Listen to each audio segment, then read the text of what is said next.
ഒരു രാജ്യത്ത് ഏറ്റവും അധികം സുരക്ഷ വേണ്ട ഒരു വ്യക്തിയാണ് ആ രാജ്യത്തെ പ്രസിഡന്റ് അല്ലെങ്കിൽ പ്രധാനമന്ത്രി അല്ലെങ്കിൽ അവിടുത്തെ ഭരണാധികാരി. ഈ രാജ്യത്തെ പ്രസിഡന്റിനും പ്രധാനമന്ത്രിക്കുമേ സുരക്ഷയില്ല. പിന്നെ അവിടെയുള്ള ജനങ്ങൾക്ക് എങ്ങനെയാണ് ഇദ്ദേഹം സുരക്ഷ ഏർപ്പെടുത്തുന്നത് എന്നൊരു ചോദ്യം അവർക്ക് സുരക്ഷയില്ലെങ്കിൽ വരാനായിട്ട് വലിയൊരു സാധ്യതയുണ്ട്. ഈ ഒരു ഘട്ടത്തിൽ നമ്മൾ ആലോചിക്കേണ്ട ഒരു കാര്യമെന്ന് പറയുന്നത്, ഒരു പ്രസിഡന്റിനെ പരസ്യമായി പീഡിപ്പിക്കാൻ ശ്രമം നടന്നാൽ എങ്ങനെയായിരിക്കും ആ രാജ്യം മുന്നോട്ട് പോവുക എന്നുള്ളതാണ്. ഇപ്പോൾ ആ ശ്രമം യഥാർത്ഥത്തിൽ നടന്നിട്ടുണ്ട്. അതായത് മെക്സിക്കോ പ്രസിഡന്റ് ക്ലോഡിയ ഷെയിൻബോമിനാണ് ഈ ഒരു ദുരനുഭവം വന്നിരിക്കുന്നത്. ഒരു പ്രസിഡന്റാണ്. അപ്പോൾ തലസ്ഥാനത്ത് നടക്കുമ്പോൾ ഒരു പുരുഷൻ ഈ സ്ത്രീയെ വന്ന് ഉപദ്രവിക്കാൻ ശ്രമിക്കുകയും ആ സ്ത്രീയെ തടഞ്ഞു നിർത്തി ചുംബിക്കാൻ ശ്രമിക്കുകയും ചെയ്തു എന്നുള്ള റിപ്പോർട്ടുകൾ പുറത്തു വരുന്നു. സോഷ്യൽ മീഡിയ വീഡിയോ ഇപ്പോൾ വൈറലായിക്കൊണ്ടിരിക്കുകയാണ്. മെക്സിക്കോയിലെ സ്ത്രീ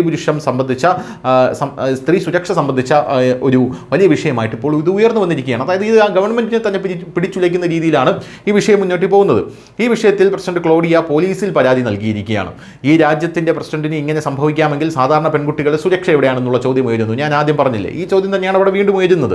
സ്ത്രീകളുടെ വ്യക്തിപരമായിട്ടുള്ള അതിരുകൾ കടക്കാൻ ഒരു പുരുഷനും അവകാശമില്ല എന്ന് ആ പ്രസിഡന്റ് പറയുകയാണ്. വൈറലായതിനെ തുടർന്ന് വീഡിയോ നീക്കം ചെയ്തു. എന്നാൽ ലൈംഗിക അതിക്രമങ്ങൾക്കും മെക്സിക്കോയിലെ ഒരു പുരുഷാധിപത്യ സംസ്കാരത്തിന്റെ സാന്നിധ്യത്തിനും ഇടയിൽ സ്ത്രീ സുരക്ഷയെക്കുറിച്ച് സംഭവം ചോദ്യങ്ങൾ ഉയർത്തിയിട്ടുണ്ട്.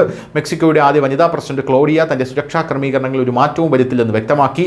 എനിക്ക് ജനങ്ങൾക്കിടയിൽ ഉണ്ടായിരിക്കാൻ ആഗ്രഹമുണ്ട്, അതിനാൽ ക്രമീകരണങ്ങളിൽ മാറ്റമൊന്നും ഉണ്ടാകില്ല എന്ന് പറഞ്ഞാൽ ഇവർ ജനങ്ങൾക്കിടയിലേക്ക് ഇറങ്ങി നടക്കുന്നത്. അപ്പോഴാണ് ഇത്തരത്തിലൊരു പീഡന ശ്രമം ഇവർക്കെതിരെ ഉണ്ടാകുന്നത്.